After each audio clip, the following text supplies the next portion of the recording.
So I want to start this video by asking the age-old question of why do we hunt? And if you look back at our tipuna or ancestors, well, it was always about survival and necessity. But as time has moved on, there's less of a need to do that in our modern society. So for me, these days, hunting is all about fitness, skill, enjoyment, but most importantly, kai, or food. On a recent hunting trip, the Big O, Toby and I got an opportunity to hunt a block that was absolutely riddled with deer, and they needed a few of the numbers knocked back. So with that in mind, our prime focus for the mission was to harvest a ton of veni so that we could turn it into sausages and patties for friends and family. And as you can see, we got a few. So fast forward 2 months and here we are at the Big O's place as we look forward to processing around 100 kgs of venison. So first things first, we get our mincers set up. Now the big fella has had the mincing head sitting in the freezer overnight, as this will prevent the meat and fat from sticking to the head as we start mincing.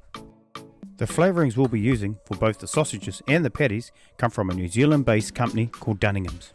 For the sausages we'll use garlic and herb, Old English and beef, and for the patties, Dunningham's Secret Herbs and Spices Patty Mix. As venison is quite a dry meat, it needs extra fat for moisture and flavour. So our first job is to slice up the extra fat and put that through the mincer first.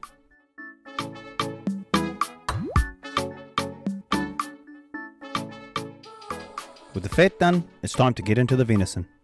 And as you can see, some of it's still bloody frozen.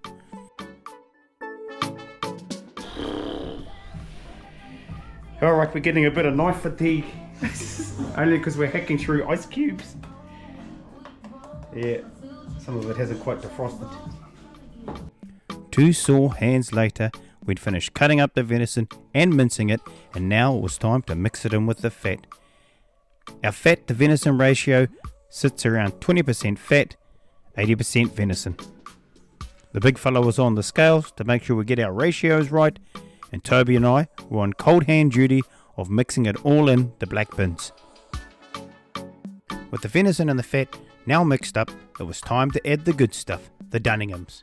A few more precise ratios and a bit of water, some more hand mixing in the bins, and we were ready for the next stage. Righty, bit of an update there team. We've got 2 20 kg bins of, what the hell's that?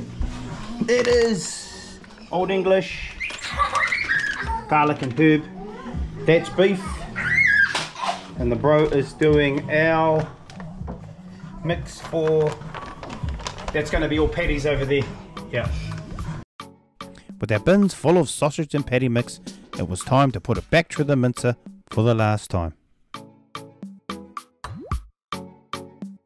And as the final blend popped out the back of the mincer, it was time for me to put on my quality control hat and whip us up some patties for lunch.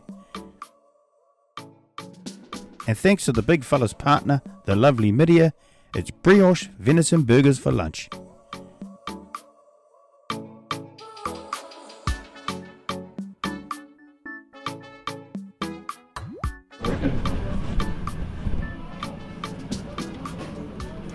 What's the verdict, bro? Patty on its own? Yeah. Look at there, man. It's got these little pockets of fat that you bite into and it squirts you in the back of the mouth. That's what he likes, having squirted in the back. Squirted in the back of the mouth, probably not the right term to use actually. But. Well, after that delicious lunch, it was back into mincing.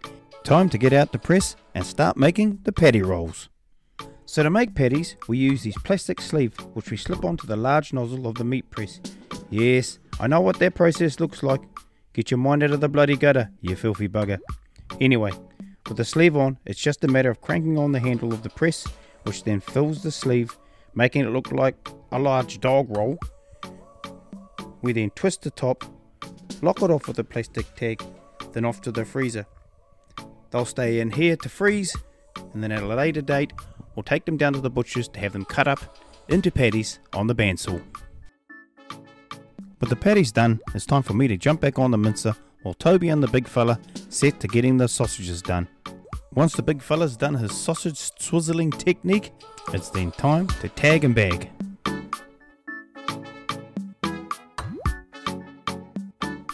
So that's it. Patty rolls done, sausages bagged.